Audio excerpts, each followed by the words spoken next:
No dia 31 de março de 1964, tanques do exército foram enviados ao Rio de Janeiro, onde estava o presidente Jango. 3 dias depois, João Goulart partiu para o exílio no Uruguai e uma junta militar assumiu o poder no Brasil. No dia 15 de abril, o general Castelo Branco tomou posse, tornando-se o primeiro de 5 militares a governar o país durante esse período. Assim se iniciaria a ditadura militar no Brasil, que vai durar até 1985. O golpe tinha como objetivo evitar o avanço das organizações populares do governo de João Goulart, acusado de ser comunista. Em 1968, estudantes se uniram para combater o regime militar. A foto é da passeata dos 100 mil, considerada a mais importante manifestação da resistência. Nesse ano, o número de estudantes dobrou novamente, chegando a 214 mil. Em 1970, durante essa década, o Brasil experimentou o chamado milagre econômico, com taxas de crescimento do PIB em torno de 10% ao ano. No entanto, a inflação começou a subir, chegando a quase 100% ao ano no final da década. Esse regime era comandado principalmente pela restrição à liberdade, à censura e pela perseguição policial dos opositores. Em 1985, o fim da ditadura militar com a eleição de Tancredo Neves como presidente do Brasil. No entanto, Tancredo Neves adoeceu na véspera de sua posse e morreu sem assumir o cargo. Seu vice, José Sarney, assumiu a presidência. Entre os anos de 1985 e 1990, o governo de José Sarney foi marcado pela crise econômica e a alta inflação.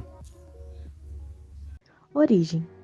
As origens do movimento remontam ao final da década de 1980 e início da década de 1990, época em que os estudantes brasileiros, representados pela União Nacional dos Estudantes e pela União Brasileira dos Estudantes Secundaristas, tiveram um grande protagonismo nas lutas sociais do país.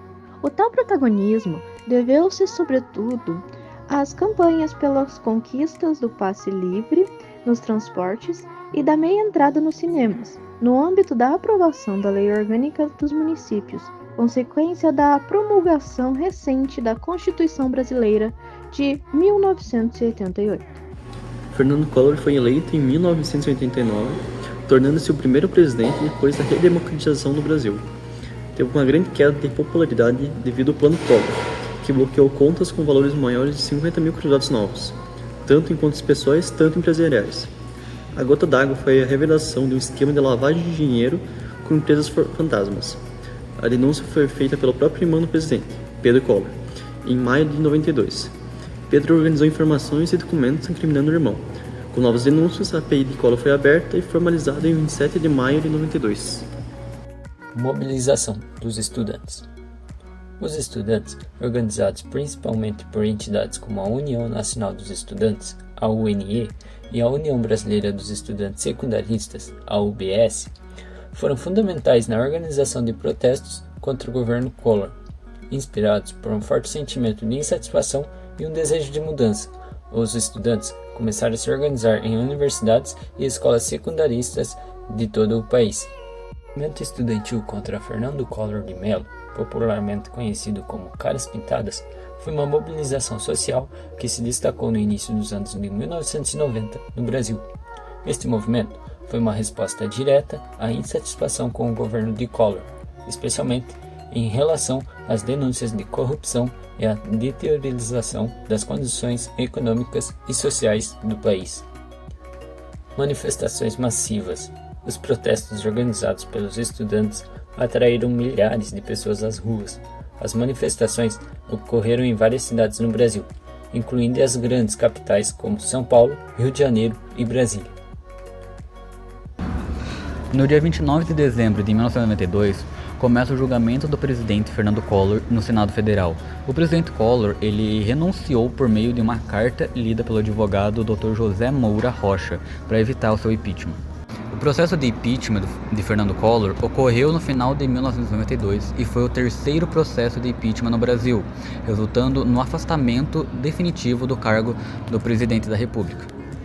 No dia 30 de dezembro de 1992, por 76 votos a favor e 2 contras, Fernando Collor é condenado à inabilitação por 8 anos para o exercício de função pública, sem prejuízo das demais sanções judiciais cabíveis. Cara pintada, quem te pintou? Quero pintar nessa multidão que o Brasil acordou. Cara pintada, quem te pintou? Quero pintar nessa multidão que o Brasil acordou. Gangues e tribos urbanas pintaram na tela uma nova emoção, como se uma nova era nascesse do fogo da revolução. Lache, batom, aquarela de todas as cores que a gente quer ser. É bom te ver da janela, mas eu vou pra rua porque eu sou você. Cara pintada, quem te pintou? Quero pintar nessa multidão que o Brasil acordou.